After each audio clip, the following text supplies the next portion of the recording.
aya hiji jelema sugih tapi kurang bersyukur. Aya nu ngahadamna wali. Ngan teu kajangan wali atuh. Biasa bae. Dicarekan bae karena ge sugih. Nu sugih mah pan bisa dengan nyarekan doang. Padahal mah lamun dipigawe ku jarang ge modar. Karena nu sugih mah kos kitu kudu bos teh bisa dengan tujak-tujuk jeung nyarekan. Aya ngahadam, sebulan 2 bulan 3 bulan, aya satahun mah meureun. Siakat cicak bos. Aing mah ieu kasia ieu asal lita teh cukup sakali. Asal lita we kasia teh cukup sakali ka hayang aing mah aing sakali nita beres. Ieu mah kayak aing nita deui aing teh capek aing kasia. Gas boleh tikuari asal sakali perintah selesaikeun. Mangga cek.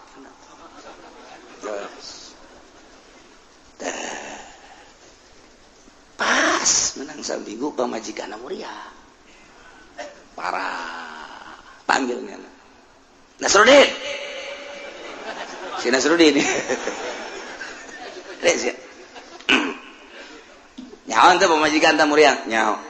Tugas sia kuari. Naon? Dokter panggil ka dia. Siap.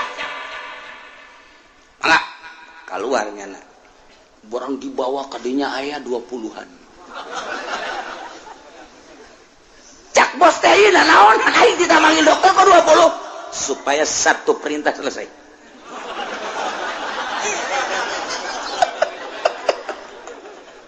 Cak hatena bangkawara ya bos.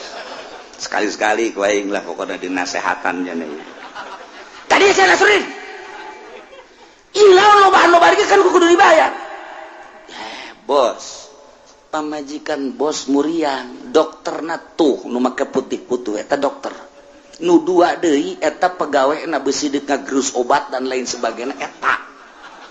Nu itu tuh nu 5 tuh beusi butuh digotong ke rumah sakit itu nu opat. Ari nu itu deui itu mah tuh tukang meuli boeh beusi kebenaran paeh si itu meuli boeh. Nu opat deui tukang ngeru kuburan beusi aju modal tah teu kudu hese sakaligus. Sial cak bos. Yes, selamat tinggal bos. Walid ya kos gitu lah begitu kan kesehatan nyentuh kan aja jantung. Kali-kali sana Nasruddin kali naon bos. Emang menurut prediksi saya mah kos gitu udah urusan. Jadi berarti moal cager ulah loba omong bos.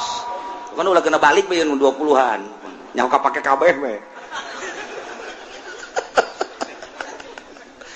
Artina cak Nasruddin nu sugih bakal modar nu gagah bakal modar ulah kamalinaan teuing atuh tunjuk teh sia ge kalau modal aing susah-susah ge pae sarua atuh sia ge pae geus sakaligus ku aing sia tadi nasehatan tak tukang nguduk kuburanana dihadirkeun ku aing sia.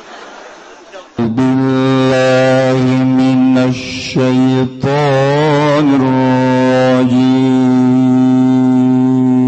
Nyaritakeun terciptana Kangjeng Nabi Adam kemudian dan selanjutnya dek nyaritakeun ka bangkawarhan manusia heula. Manusia diciptakeun ku Gusti Allah dijelaskan dina ayat ieu demi yakin pasti laqad makkanakum. Yakin kaula nu agung cek Gusti Allah netepkeun ka aranjeun kabeh wahai Bani Adam fil ardi di muka bumi. Dicicingkeun maneh di bumi aing.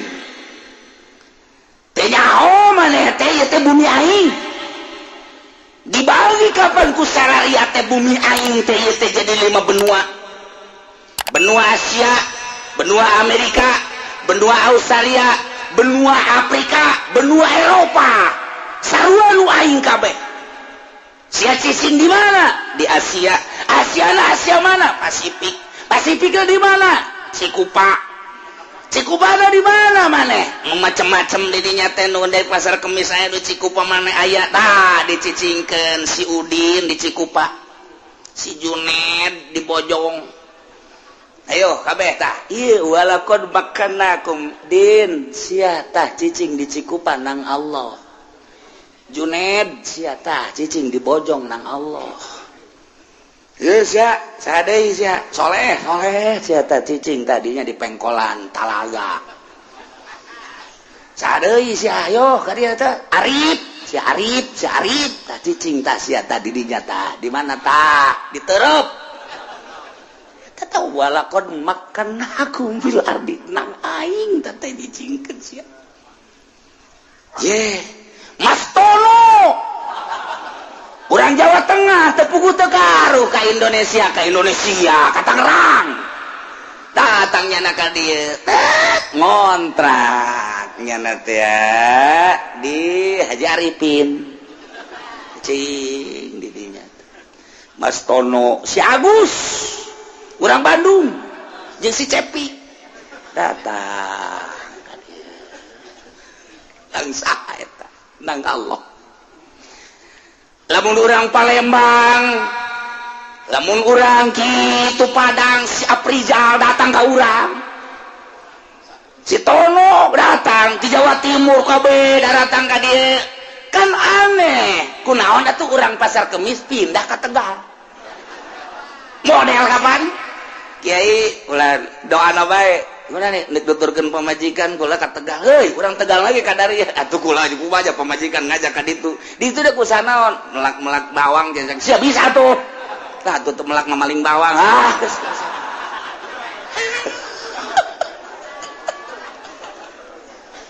uli ka kawasan Allah lamun ku urang diperhatikeun pohara jasa Bogor, Sukabumi, Cianjur, Bandung, Tasikmalaya, Ciamis berat daratan ka dieu Jawa Tengah na ti Semarang na kemudian ti Kudus dan lain sebagainya datang ka dieu tuh di Jawa Timur na ti Ampel, ti Malang dan lain sebagainya bahkan nyebrang ka ditu urang Bali lagi datang ka dieu urang dieu kunaon cicing di Bali urang dieu na Matana kapereung-peunan cicing di Sumatera urang Sumatera ge sieun ka monyet ka dieu kulah urang dieu ka ditu udah jadi monyet beureun kakawasan Allah geus aya ti ditu na walaqad makkannakum fil nang Allah dinten teh ge ieu atuh teh rencana kudu ka Lampung mah haju di Lampungna mending diri ada di kota mah dijolok jasa Masya Allah ngaliwatan leuweung haju di ditu mending mun laya imam ngan 3 imana tapi betah bae tadi ditu eta cicing di leuweung menang sa walaqad makkannakum fil nang Allah menang nyanggakeun urang ngadoan mantap tah santri mah santri tilok boga rencana santri mah ngadoa ya Allah ya Rabbi abdi mah nyanggakeun deuk di mana bae ge kumaha Gusti bae ja abdi nu Allah tanahna ge nu Allah nyanggakeun abdi mah emang kunaon santri teu boga rencana tuh rencana kumaha aja duit teu boga nu teu boga jangan rencana mah boga duit inyana duit teu gablek lan teu baglak paling anu pae dibere sholawat sakitu doang entar teu boga rencana di mana bae Gusti lah abdi bae tapi lain sambarangan gitu kita mah keur carita doang duit mah aya bae dunia mah aya bae ngan ku nemah nanyana lain ku sebab teu boga duit lain bisa diadu santri jeung nu lain santri duit teh lobaan mana deh santri bageus teh sieun-sieun aing mah teh sieun hirup di alam dunia sebab duit aya di bank emang sia atuh entah ai sia aing mah tetep teu boga tah nang saha ieu nu tadina urang kawin lah cek urang dadek cicing dipimitohaeun di ditu tapi ternyata diboyong ka urang aing geus kawin deuk cicing di dieu bae di mah urang tapi ternyata diboyong ke pemajikan di ditu sanggeus diboyong di pemajikan di ditu teh ternyata teh lahan pindah deui ka hiji tempat nah iyalah urusanana lain urusan urang siganang urang siganang urang lain ieu ayatna walaqad makkannakum fil nang aing netepkeun sararia teh di muka bumi sing ade haju bumi aing teh neulekeun ka sia leumpang ti Jawa Tengah ka dieu ka Tangerang ka Jawa Barat ka Banten sia leumpang ti Jawa Timur teh kudu ku aing cek Gusti Allah aing mah pangeran nyaho kana sakeping jeung sajuna tah bumi nyaksian sia ketika engke di akhirat bumi ge bakal ngomong aing nyaho ka sia leumpang di luhureun bumi aing panu jadi bumina sia teh pan teu jauh bae ti urusan dunia teu pernah kamu sholat sakitu deuketna ge dicangkerem sia ku aing aku mah gitu, masya Allah karim. Lain aya jelema teu boga rencana kudu cicing di Yordania, aya jelema teu aya rencana cicing di Mesir, kok cicing di Mesir. Aya jelema teu rencana cicing di Saudi Arabia, kok cicing di Saudi Arabia. Nu anehna aya jelema urang Indonesia cicing di Afrika, pan di Afrika mah harideung. Tapi nyana eta sinergis bae, hirup jeung nu hideung biasa bae. Kebal-kebal nyana ge ke bawah hideung. Lain di Afrika ya, aya di Amerika Latin hararideng. Ya Allah ya Rabbi, nang saha? Nang Allah. Walaqad makkannakum fil ardi. Sadarkeun urang. Lain nang urang. Ya Allah ya Rabbi. Nomor kahiji kaduana wa ja'alna lakum fiha ma'aish. Kaulan wagung ngajadikeun karanjeun kabeh di samping cicing diunggal, bumi diunggal, negara di tempatna masing-masing aing teh nu nyicingkeunna. Ku aing dijadikeun deui keur aranjeun kabeh di muka bumi teh sumber kehidupan, sumber perekonomian, sumber neangan dahareun jeung inumeun. Salila hirup nu ditangtukeun nungguan ajal datang nyana ditetepkeun nu aya di Pasar Kemis, nu aya di Cikupa, nu aya di Bojong, nu aya di Balaraja, Curug dan lain sebagainya. Geus bugu orang pribumina. Di samping eta deui Allah ngajadikeun sumber perekonomian. Teu puguh teu karu kapan urang Jawa Tengah datang ka dieu ngalamar ka Cinglu. Sumber perekonomianna horenganan tulisanana aya di Cinglu. Aya anu di Egle, aslina Egle, wari geus eueuh Ego, aya anu spot, geus sareueuh eta geus sareueuh, aya anu di kitu pasir teh naon garang-garangna, pasir, Gajah Tunggal, aya anu di Gajah Tunggal, aya anu di Asik, sumber perekonomianna siga nang urang, nang Allah, jabuktina urang dieu anu ngalamar deui ka Cenglu teu ditarima. Hese bae geus minta tulung ka polisi, polisi minta duit 2 juta dibere tapi asup mah henteu bol tak polisi. Polisi mana meureun? Tapi nu jelas seperti gitulah Allah nu ngatur sing hade eta teh. Ya Allah ya Rabbi. Eta keur carita urusan pabrik. Aya nu sumber perekonomianna teh di PNS. Jana jadi anak buah Jaki jadi bupati, jeung anak buah bupati Zaki. Aya anu jadi guru sumber perekonomianna teh. Aya anu dagang toge. Aya anu dagang tarasi. Masya Allah di Garut harita teh apa nyaritakeun dagang nani tarasi. Sapira tarasi. Pikiran urang dagang tarasi teh sapira nu dibungkusan-bungkusan horenganan konteneran. Di Cirebon ka Jakarta dagang tarasi teh diitung-itung sapoena aya 5 kontainer. Atuh paingan tamataran nyata asana beureunan nang kelek na pau kajen gua mah. Mobil lagi mobil Mercy-nya na ambuan asana bau tarasi kajen gua mah. Nu jelas Pak Allah nyieun sumber perekonomianna di tarasi, di toge, di tahu. Macem-macem. Ieu lagi saha ieu? Wa ja'alna lakum fiha ma'aish nang Allah. Siga nang urangnya, siga nang urang. Siga ada nang Allah. Al-Qur'an ieu ditetepkeun di hiji tempat nang Allah netepkeun kontrak di si eta geus aya tulisanana di dituna sumber perekonomianna menang Allah. Aya anu jelema teh wadieu ka ditu dagang anu teu daekeun maju lah caknya nangis bae kuari mah istirahat bae endahan dagang teh dagang baso bau kebeuli tanah kebeuli imah baso sapira baso tapira baso tapi horenganan unggal kota aya anak buahna. Baso. Edang Allah wa ja'alna fiha ma'aish. Wa ja'alna lakum fiha ma'aish. Nang Allah sumber perekonomian. Gusti Allah nu agung. Ngan lamun diglobalkeun aya anu sumber perekonomian teh tina simar bubuahan. Timimiti melak cabe rawit, cabe gede, cabe hejo, cabe berem, datang ke buah engkol, bonsis dan lain sebagainya. Aya nu tina bubuahan, buah darmayu. Wah, lamun musim buah di darun di ditu di mana? Indramayu. Eta si buah pohara haju amis di buah Indramayu mah. Nu encan asake amis. nu encan asak urang ngasaan di itu amis nu asak amis nu bareubeuh amis nu atahan aja amis meuli urang 5 kilo dibawa ka dieu asem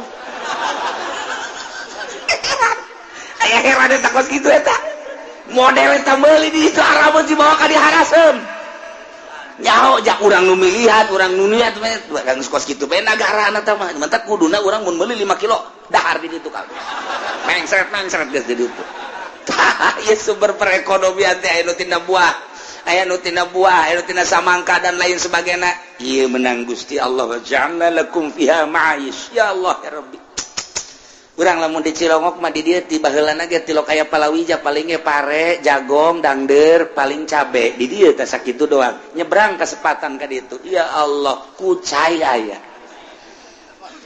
tuh kucai aya aju anu eta teh naon ngaranna nu pararenjang teh aya dan lain sebagainya aya orang mundur ka ditu aya kuari mah pagon geus didominasi ku urang Jawa tuh eta teh sumber perekonomian siganang urang nang Allah unik jasa deui eta mah kan tina bubuahan aju tina pabrik dan lain sebagainya aya nu tina ngojek eta sumber perekonomian ngojek ge ngan ieu nu anehna asal waktu salat bae sewa loba aing berger kita kos itu doang tah cak tukang ojek jai lain waktu sholat pak sewa ya juri apa jelema sih eta nah aju jadan deuleu wae mah susuna gede ya mantep ya waduh eueuh ceglokan eueuh naon direm abeh ngendut ka dieu eta mah budak masyaallah sambil menyelam minum air ma'ayis cerita sumber kehidupan ya Allah dibagi deh guys aya anu tina perpolitikan sumber perekonomian teh aya nu geus jelas jurusan perekonomian nya tapi aneh aya anu ngitung dong perekonomian miliar nya nama gede hutang atuh geus kos kitu bae tah jadi gawe doang nya nama didinya aya nu tina perbudayaan ieu ku Gusti Allah tempat cicing urang nang-nangtukeun Gusti Allah sumber kahirupan ge nang-nangtukeun Gusti Allah nu unik deui jelema ieu sumber kahirupanana tina jual beli alat perang Amerika mah tandus tanahna teu bisa dipelakana naon nagarana mata kula teu betah ge harita di ditu teu bisa jarama dangdeur dipelak teu bisa dituhui dipelak teu bisa jadi itu malah di urang mah pen melak dangdeur cap antepkeun modal sabulan 2 bulan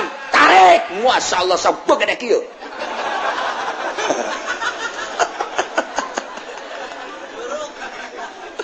jarara di hui jadi hui dangdeur jadi dangdeur di Amerika melak hui cabut jadi nuklir model di Amerika mah nyana teh neuli Indonesia kabita namun di dieu jana naik mobil ke Bandung kun jalan gitu pada larang naon ngaranna itu tol ningali di Purwakarta Karawang kali itu beuh tatangkalan naon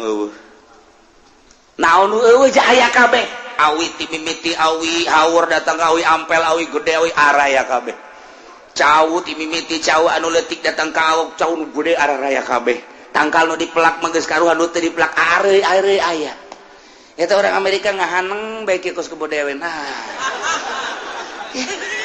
subur amat cek eta teh nyana subur tapi tetap aing yang menang untung cek Amerika tetap dibawa ku aing kauntunganana lobby lah nyana lobby ku nyana melalui perpolitikan baheula mah lobby teh hanya perekonomian ku ari geus asup ka tubuh perpolitikan ngeri urang untuk meraup keuntungan lamun emas diala tek dibawa ke Amerika dikelola di kapal bawa ka ditu urang ngegel curug doang teu nyaho sabaraha eta nu dibawa sabaraha nah eta dibawa dengan begitu saja urang neuleukeun tapi deres kayaknya lamun kieu mah diangkat dikelola diurang saenggeus dari kanyahoan sekian ton ieu emasna minimal atuh kaluarkeun 10% jang pajakna deres kene ieu bahkan henteu kitu rauk bawa ka kapal kelola di ditu urang nu urang dibawa kunyana dikelola di ditu teu boga pajak-pajak acan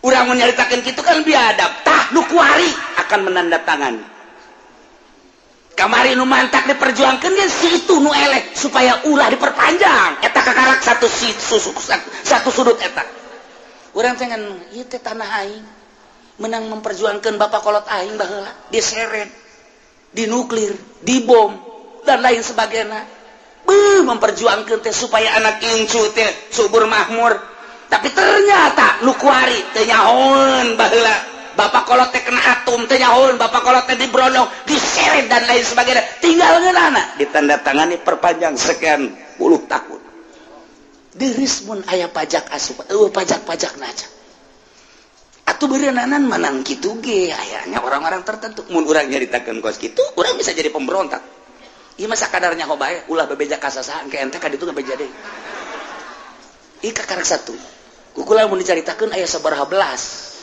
cian mantap marudah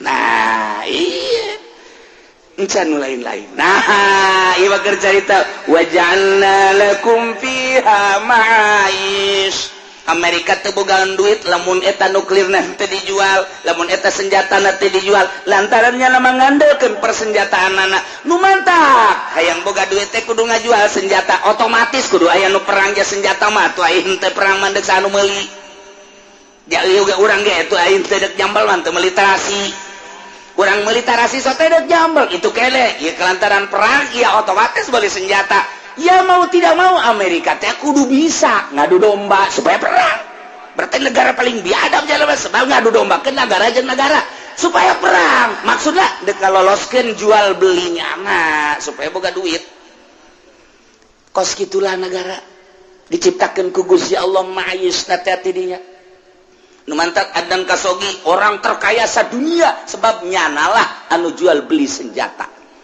ketika anu perang nyana booking di Amerika booking di Uni Soviet jual iyalah manusia terkaya sadunia deh orang mah dipakai bayar sendal kasogi betenya homu tong dongeng mah teu dongeng na urang make sendal cepit ieu naon kasogi atuh sia mah koski itu si belon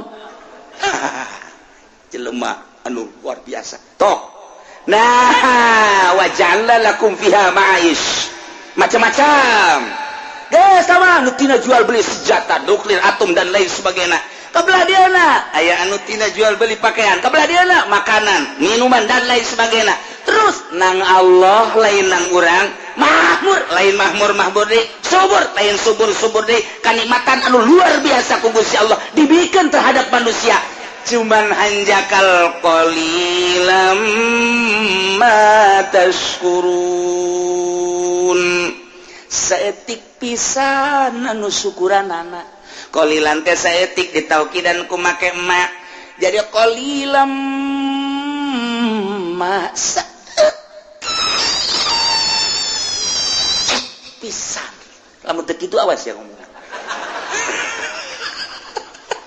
Quran baca hese atuh ke di dina mah litakidil kila wara pisan saeutik pisan ieu mah bersyukurna kuari masih Junaid bae kamari teh tuh keur aya pas-pasan mah dae ka mushola azan komat ngabersihan mushola barang boga mio kuari geus daekeun ka mushola qalilam matas Ustaz Junaid nu kamari ieu teh keur balik di pondok mah kararasakeun keneh meureunana netep eta di luhurna ditendeunan lauk asin di dinya nikmat jasa kuari barang wauh jeung camat wauh jeung bupati ti loka masjid qalilam ma sial teh ki Junaid ayo coba kamari ieu mah keur rada lumayan kakarak ge eungket-eungket ibadah teh beuh fakir miskin ge ngara usaha teh fakir miskin teh kabeleteran bae tah doakeun supaya maju didoakeun ku fakir miskin ku jeung yatim piatu kuari mah geus mahmur pohon qalilam ma taskurun kamari mah bager ka pamajikan bager ka anak bager ka incu bager ka tetangga kuari mah barang maju qalilam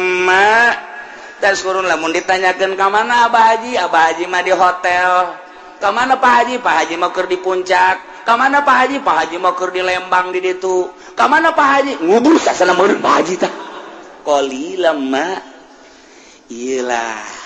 Nu kuduna mah makin maju, makin loba ma'ayis, makin mantep kahirupan lantaran dibuka sumber kahirupan. Nyana geus aya dina ngeunaheun kudu leuwih mantep ibadah ka Gusti Allah, tapi ternyata pakai maksiat. Qalilam ma tashkurun. Sadarkeun diri urang bahwa urang ditetepkeun ku Gusti Allah di hiji tempat kampung anu ngontrak meuli dan lain sebagainya nang Allah. Urang hanya wayang dilempang-lempangkeun ku Gusti Allah. Nomor kedua, sumber kahirupanana nu tina dagang asongan, dagang dorongan, dagang jongkok, dagang dan lain sebagainya sampai ka jual beli nuklir, ieu ge meunang Gusti Allah. Ngan kadituna setelah cicing di hiji tempat kahirupan geus luar biasa. Qalilam ma lain bersyukur ka Gusti Allah endangan kufur ka Gusti Allah. Nauzubillah min ieu jelema loba nu ngaji di dieu kulantaran teu boga duit.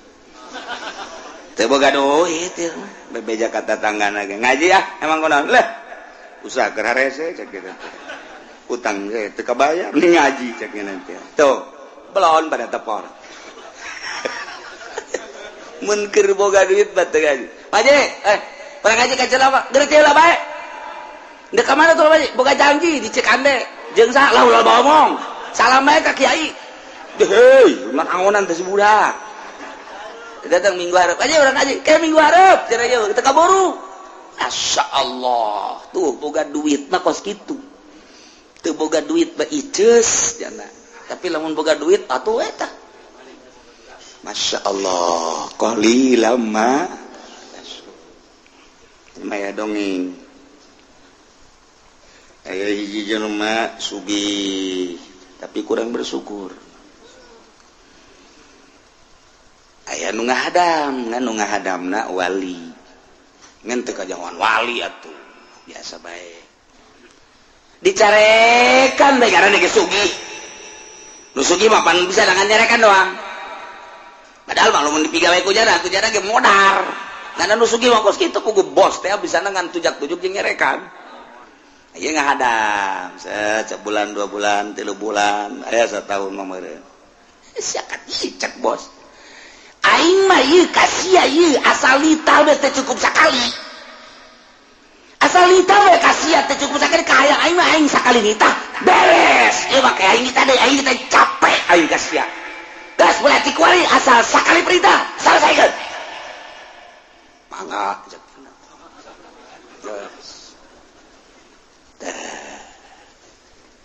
pas menang saminggu pamajikan muria parah panggilnya Nasruddin si Nasruddin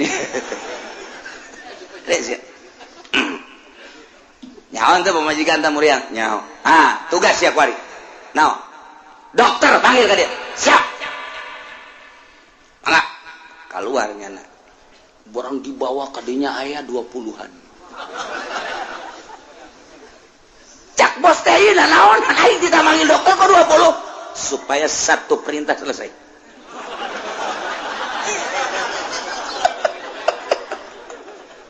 Cak hatena bangkawarah ieu bos. Sekali-sekali ku aing lah pokona dinasehatan nya nih. Tadi saya Nasruddin. Ilaun loba-loba kan kudu dibayar.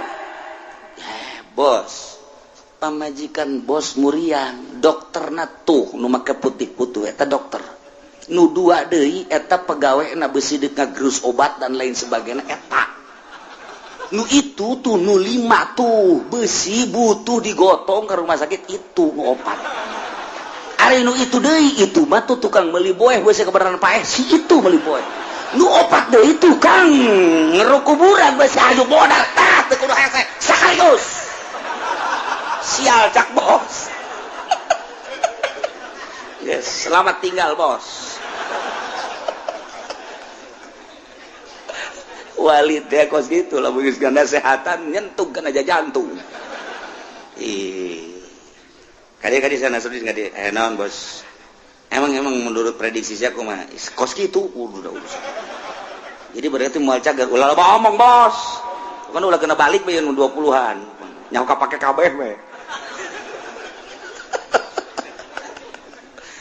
Artina cak Nasrudin nu sugih bakal modar nu gagah bakal modar ulah kamalinaan teuing atuh tunjuk teh sia ge kalau modal aing susah-susah ge pae sarua atuh sia ge pae geus sakaligus ku aing sia tadi nasehatan tak tukang nguduk kuburanana dihadirkeun ku aing sia qalilam mata syukur nu saya tik syukuran mamaningan bawakeun tukang ngagali kuburan habak nurutan Nasrudin tah ya Allah kos gitulah manusia ragap diri orang sadarkan diri orang bahwa kabeh menang Allah tempat tim urang di Singapura nu urang di Malaysia nu urang di Palembang nu urang di Sumatera Jawa Tengah Jawa Timur cicing di dia nu urang dia mental kadar itu walaqad makkannakum fil ardi nang Allah kemudian sumber kahirupan anak letik setengah letik anu letik setengah gede nu gede jasa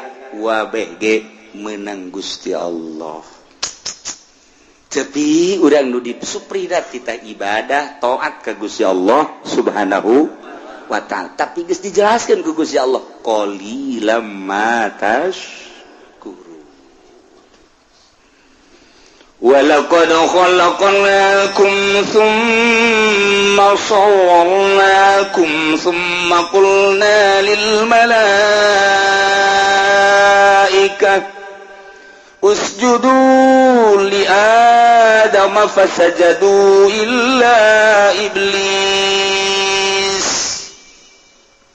wallahu lam bimuradin yakin nyata jelas kaula nu agung nyiptakeun karanjeun kabeh kum dijamakeun padahal nu dimaksud nama ieu adalah hiji bapa urang yakni Kangjeng Nabi Adam geus ngabahasakeun khalaqnakum dijamakeun nginayahan ka Kangjeng Nabi Adam summa sawarnakum satuluina kaula ngarupakeun karanjeun kabeh urang teh sabada Kangjeng Nabi Adam diciptakeun ku Gusti Allah kemudian seluruh anak putu Kangjeng Nabi Adam aya dina tonggongna satungtung aya keneh moal ka kiamat ke geus eueuh nu digamblok di tonggong Kangjeng Nabi Adam beak kabeh karakter jadi kiamat jadi geus disetok ku Gusti Allah summa sawarnakum geus disetok ku Gusti Allah pilobaeunana teh seakan ditaplokkeun dina iga wekasan Kangjeng Nabi Adam plek turunkeun ku maneh melalui anak anjeun wahai Adam plek Qabil Habil Ikrimah laulau budak dan les turunkeun deui ti Qabil Habil budak truk turunkeun deui turunkeun datang ka zaman SBY kuari manusia adalah kuari 6 miliar manusia. Lain lalagaan. Iya anak kutu Kangjeng Nabi Adam. Iyalah ayatnya. Yakin, jelas, nyata, kaula nu agung nyiptakeun ka Adam, bapa moyang anjeun. Mimiti diciptakeun Adam tina tanah surga. Udang Kangjeng Nabi Adam sokot tulang rusuklah hiji ciptakeunlah jadi Siti Hawa Ibu Hawa teh gelis irung mancung aya di bojok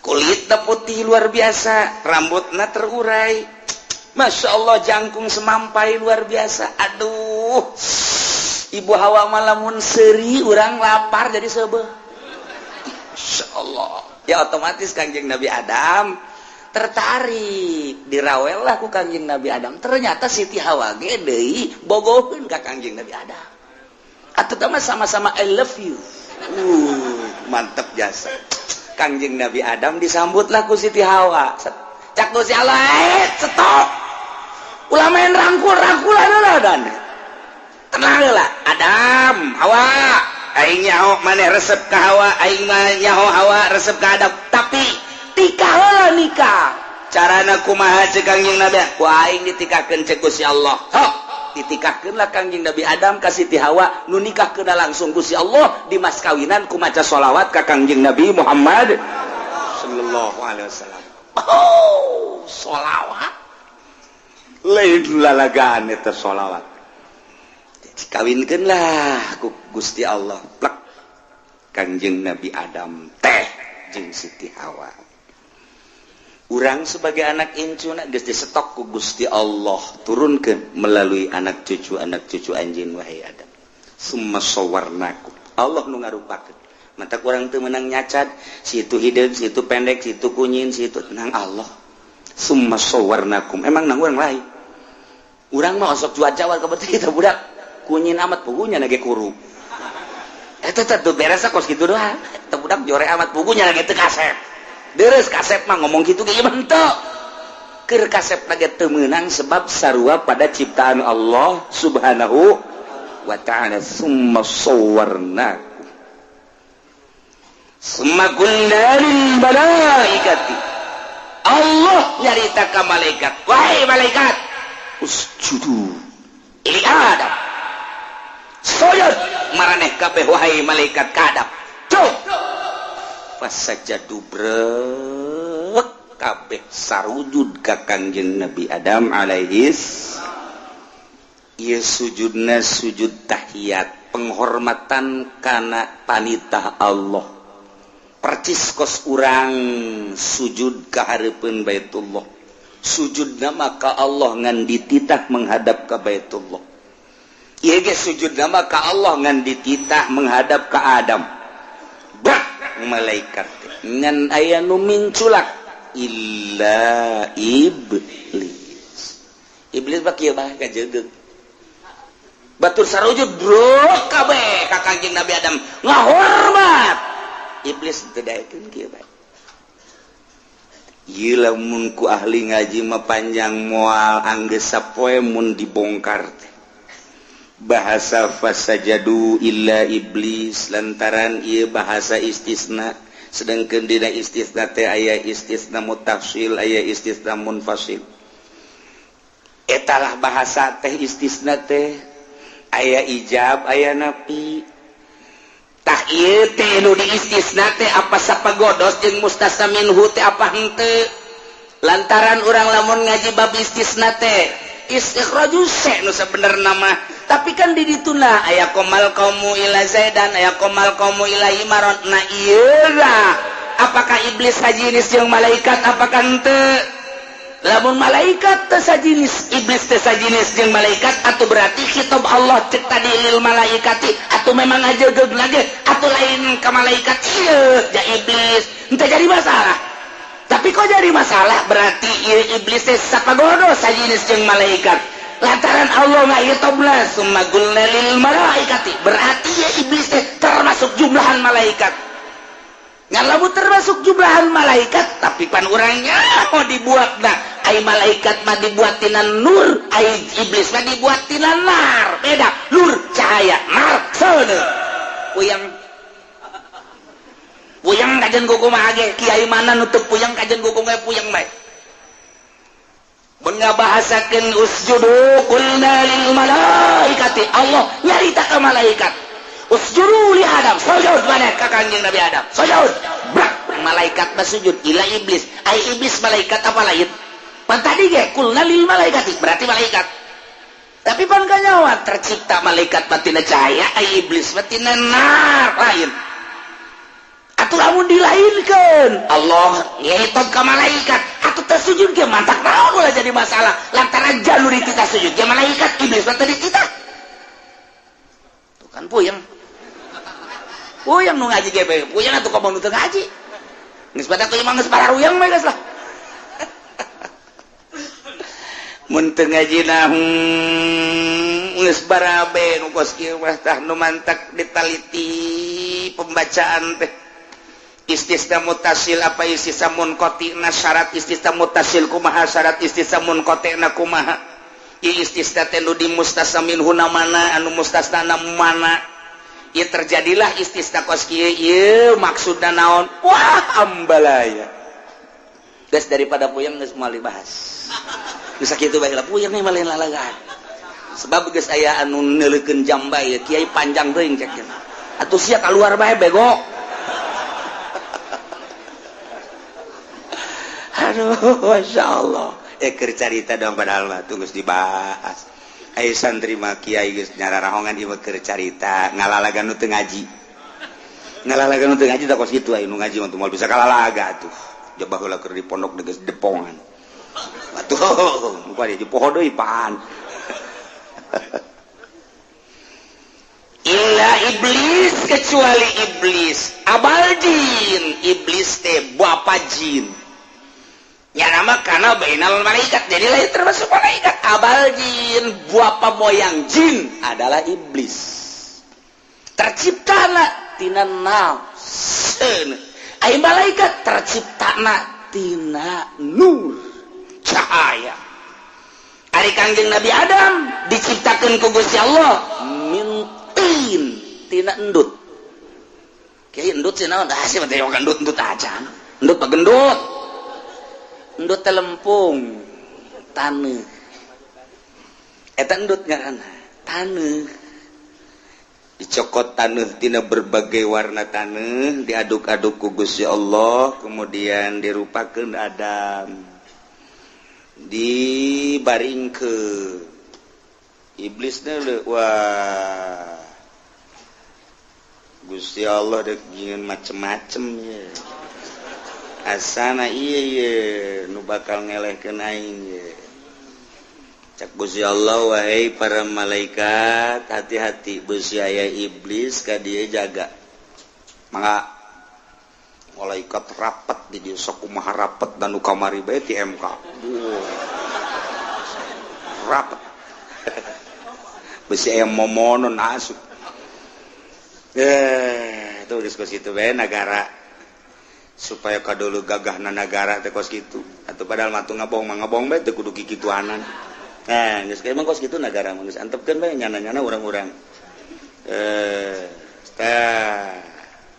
diintip bae ku iblis itu bae ieu macam-macam Gusti Allah ini ieu asana wah capoe 2 poe 3 poe 4 wah diintip bae begitu aya saeutik malaikat lengah kadinya iblis digarowakeun ku malaikat iblis ya ciduhan ngan poh lompat iblis begitu diciduhan ceuk Gusti Allah wahai malaikat cokel eta ciduh iblis ulah nempel di Adam cokel tak balakeun bualangkeun jadi anjing Bogolazo eta anjing teh nu mentek najis mugolazo lantaran ciduh iblis.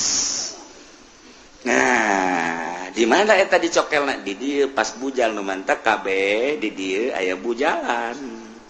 Ieu lah urut nyokel malaikat tah di dieu. Lamun nu bujalan eta teh kuda ngaranna. Nu mentek lupa tah kenceng mun bujalan. Kabeh rata-rata aya bujalan. Malah bujalna aya nu doton ka hareup. Ila iblis wateurekeun sujud ka Adam mantak lam yakum minas sajidin. Iblis terek sujud ka Kangjeng Nabi Adam. Gusti Allah dipanggil iblis. Gol cek Gusti Allah ma manaka la tasjuda id amartu.